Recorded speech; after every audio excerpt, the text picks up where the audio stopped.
We'll guide you through how to use Google Docs applications effectively. If you find this helpful, consider subscribing and liking the video.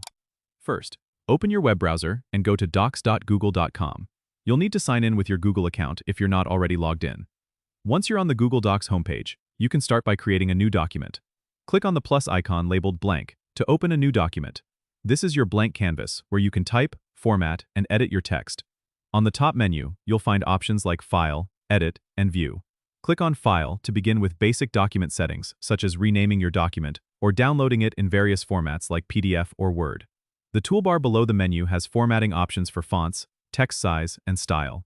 To share your document, look for the Share button in the top right corner. Clicking this will allow you to enter email addresses of people you want to collaborate with, giving them editing or viewing permissions.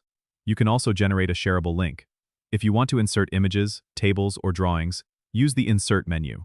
This makes your document more dynamic and visually appealing. For organizing your document, use headings and styles from the toolbar to create a structured layout. Google Docs automatically saves your work in real time, so you don't have to worry about losing your progress. If you need to work offline, go to File and then Make Available Offline to enable offline access. You can also explore add-ons for additional functionalities that aren't built in. These can be found under Extensions and can enhance your productivity by integrating third-party apps. Don't forget to subscribe and comment if this helped you out.